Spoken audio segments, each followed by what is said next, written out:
Hello YouTube! Ce mois-ci, on va s'intéresser à Samouraï. C'est un jeu dont la mécanique se base sur les guerres de clans à la fin de la restauration Kenmu.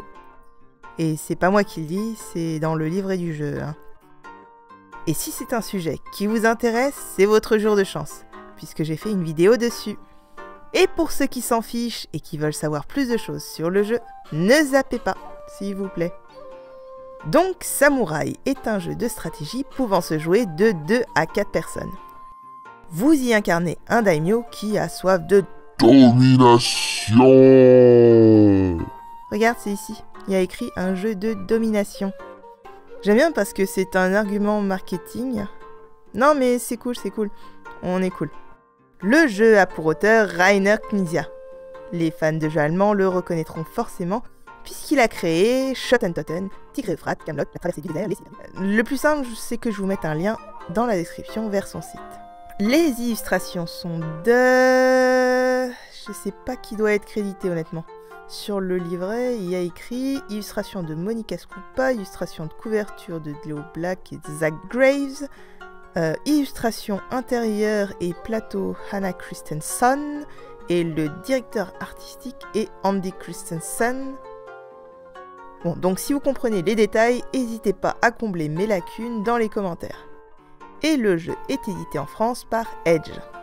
En ouvrant la boîte, vous découvrirez des jetons d'influence que vous disposerez sur une carte du Japon pour assouvir votre soif de domination. Donc c'est parti pour conquérir le Japon.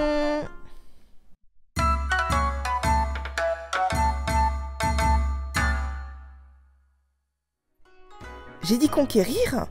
Excusez-moi, je voulais dire unifier. Le but du jeu, c'est d'unifier le Japon. Ah, quelle maladresse, on n'est pas des tyrans non plus. Vous allez donc vous battre contre les autres joueurs pour votre part du gâteau. Et pour cela, chaque joueur tentera de capturer les pions répartis sur le plateau. Ces pions représentent 3 castes sur lesquelles vous tenterez d'exercer votre influence. Caste numéro 1, la religion. Caste numéro 2, le commerce. Caste numéro 3, l'armée. Si vous voulez devenir chef du Japon, vous avez intérêt à collectionner un maximum de pions. Pour ce qui est de la mise en place, pour 2 joueurs, vous vous disputerez 7 pions de chaque caste sur l'île principale de Honshu. Pour 3 joueurs, vous avez besoin de 10 pions de chaque caste à placer sur l'île de Honshu et les îles du sud qui sont Kyushu et Shikoku. Et pour 4 joueurs, utilisez toutes les tuiles et battez-vous sur l'ensemble du Japon.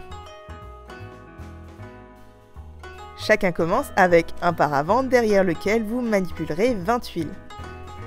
Choisissez 5 tuiles avec lesquelles commencer et alignez-les face visible, mais toujours derrière votre paravent.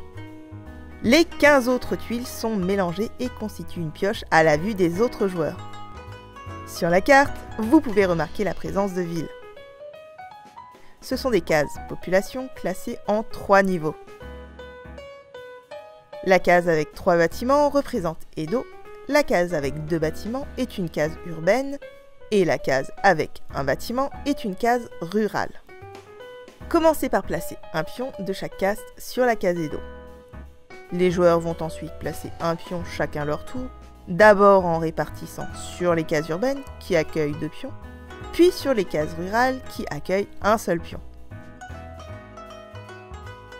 On est fin prêt pour capturer un maximum de pions. Les joueurs jouent chacun leur tour en plaçant des tuiles sur une des cases vides adjacentes à une case population. Lorsque toutes les cases terres autour d'une case population sont occupées par des tuiles, les pions encerclés sont capturés. Nous reviendrons plus tard sur la résolution d'une capture. À la fin de son tour, le joueur pioche une nouvelle tuile pour en avoir à nouveau 5. Puis c'est au tour du joueur suivant. Pour capturer les pions, il faut être plus influent que ses adversaires. Les points d'influence vont de 0 à 4 et leur valeur est indiquée sur les tuiles. Voyons voir quelles tuiles sont à votre disposition pour conquérir le Japon. Les tuiles caste. Tout comme les pions caste, il y en a 3 types. Religion, commerce et armée. Donc les tuiles religion vous permettent d'avoir de l'influence sur les pions religion les tuiles commerce sur les pions commerce et les tuiles armées sur les pions armés. Ces tuiles ne vous donnent de l'influence que sur la caste à laquelle elles correspondent. Toutefois, il y a des tuiles qui vous permettent d'avoir de l'influence sur toutes les castes. Les tuiles sauvagerie représentant vos hommes de main. Samouraï et Ronin sont à placer comme une tuile caste. Et les tuiles bateaux sont à poser sur les cases bleues qui représentent la mer. Ce sont d'ailleurs les seuls à pouvoir faire ça. Je crois pas qu'un samouraï puisse marcher sur l'eau. Enfin, certaines tuiles affichent 0 point d'influence, mais peuvent changer pas mal de choses, puisqu'elles vous permettent de changer la position d'une tuile ou d'un pion. Ce sont les tuiles action. La tuile échange vous permet d'échanger la position de 2 pions castes. La seule condition est de ne pas mettre 2 pions de la même caste sur une même case. Quant à la tuile déplacement, elle vous permet de replacer une tuile que vous aviez posée à un tour précédent. Posez la tuile déplacement à la place de celle que vous souhaitez repositionner et choisissez-lui un nouvel emplacement. Mais attention, il y a un type de tuile sur lesquelles l'action déplacement ne peut pas être appliquée. Vous avez sans doute remarqué un petit signe rouge sur certaines tuiles. L'icône rapide permet à certaines tuiles d'être utilisées n'importe quand durant le tour d'un joueur qui les utilise.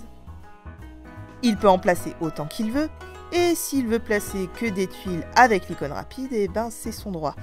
Juste, il n'aura pas le droit de les repositionner. Lorsqu'un pion se fait capturer, comptez l'ensemble des points d'influence qui l'entourent pour savoir à qui revient le pion de chaque caste. Quand tous les pions d'une ou plusieurs castes sont capturés, c'est la fin du jeu. Voyez qui a le plus de pions pour chaque caste et décernez-lui le jeton dirigeant correspondant. En cas d'égalité, le jeton ne revient à personne. À partir de là, on va pouvoir déterminer qui est le gagnant. Vous vous en doutez, le joueur avec le plus de jetons dirigeants gagne. En cas d'égalité, c'est le joueur avec le plus de pions castes ne correspondant pas à son jeton dirigeant qui gagne.